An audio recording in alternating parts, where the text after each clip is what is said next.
All right, guys. Hi. Today we're going to do just one chapter, chapter 3. It's a little on the longer side. So, ready? Here we go. August 1614. It is the flush of full summer. Soon I will be 5 years old. My mother's belly is tight and round, and my father has announced proudly to me that before long I will have a baby brother. I know the child is a girl, but I don't tell him. Right after breakfast, Samuel arrives at our cottage. Ready? He asks my mother. She is combing the knots out of my dark brown curls, and I am wincing with each pull. I'm glad Samuel has arrived to save me from this hair combing. Yes, my mum says.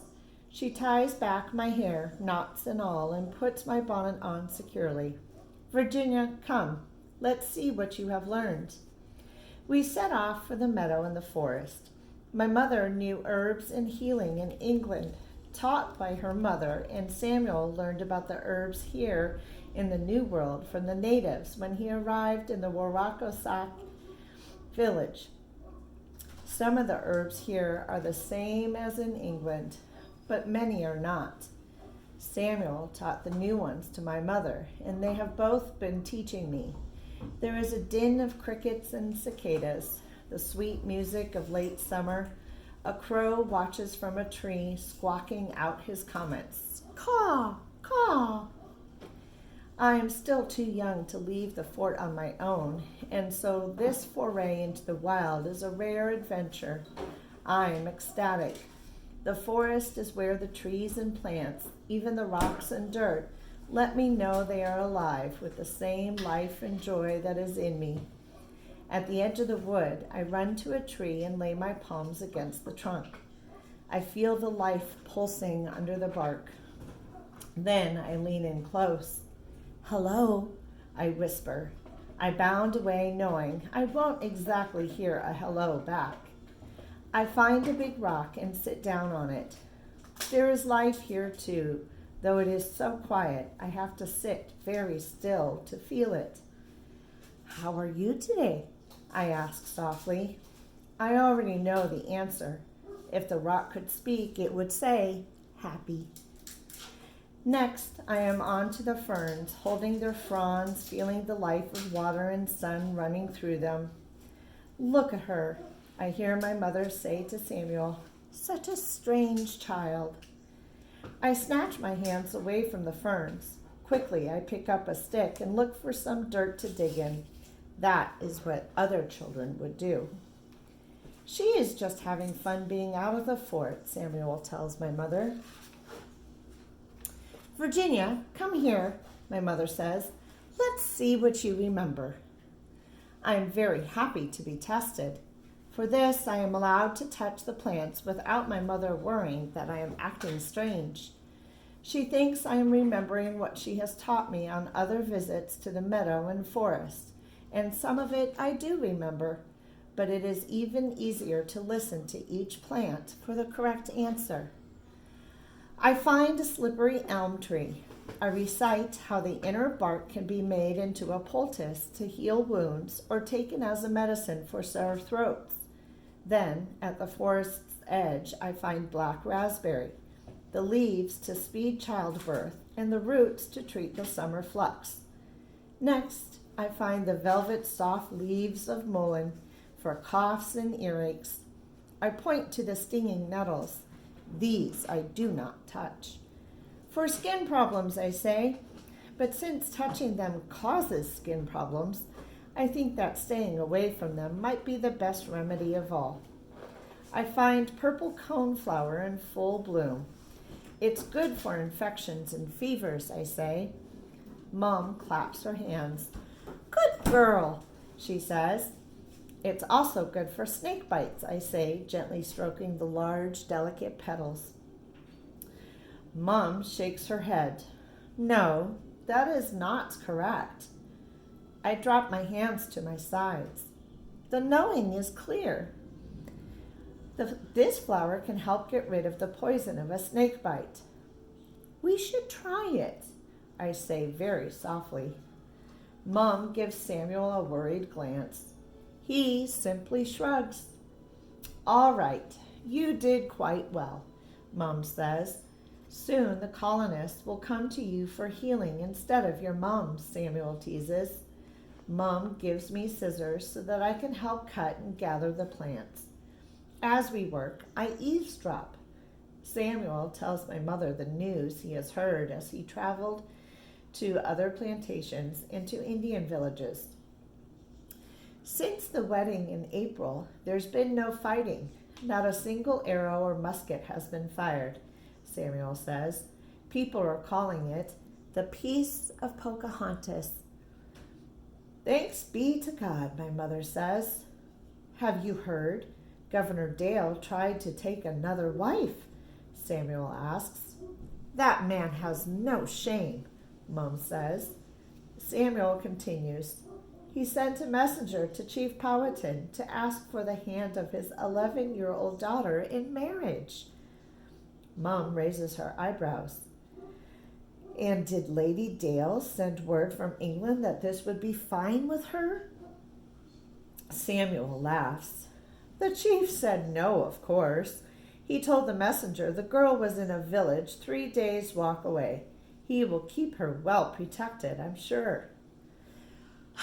Good, my mother says.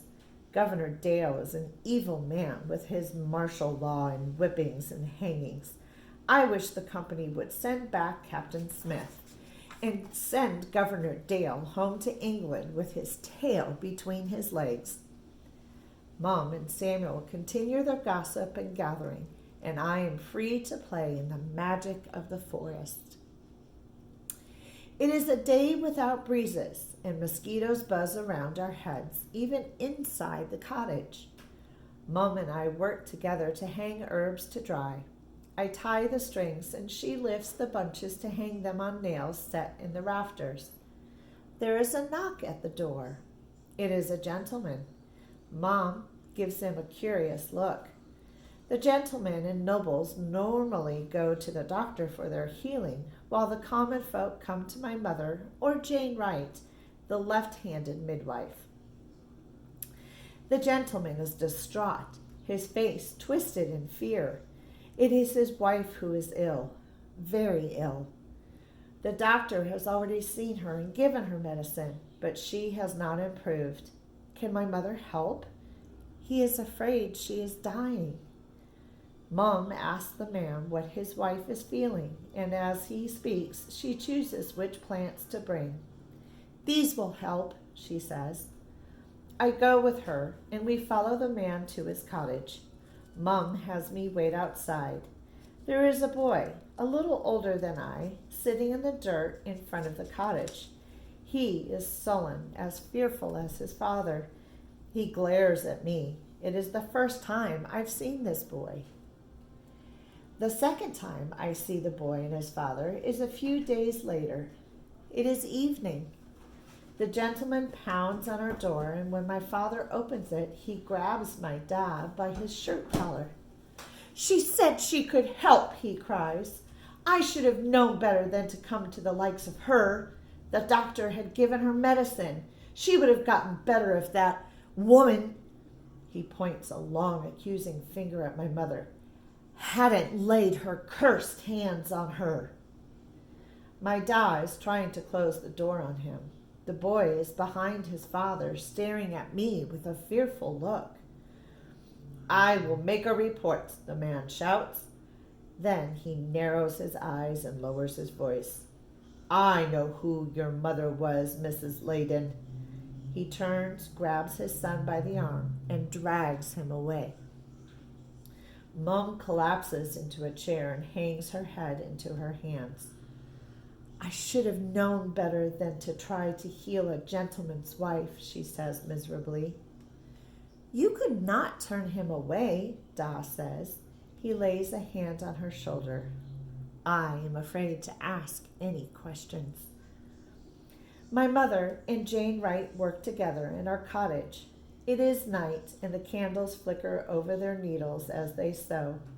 They and the other women as well have been assigned to make shirts for the servants of the colony.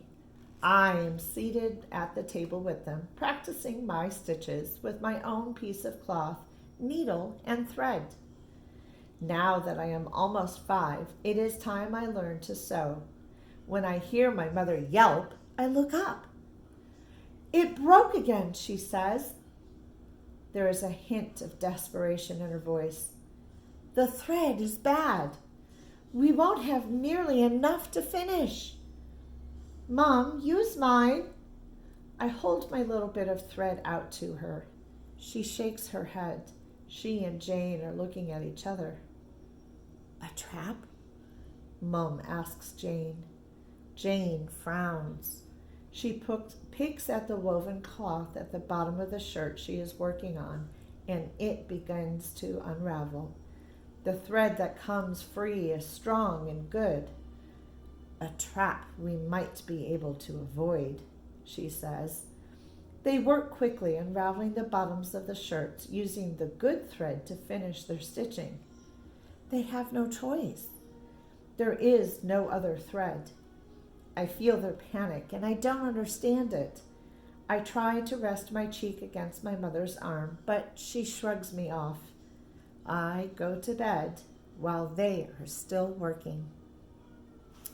Okay, that's it for today's edition. It's Poison in the Colony. We just finished chapter 3, and I would like to thank Penguin House and Viking for the permission to let me read this aloud to you. You guys have a great afternoon. I'll see you tomorrow. Bye.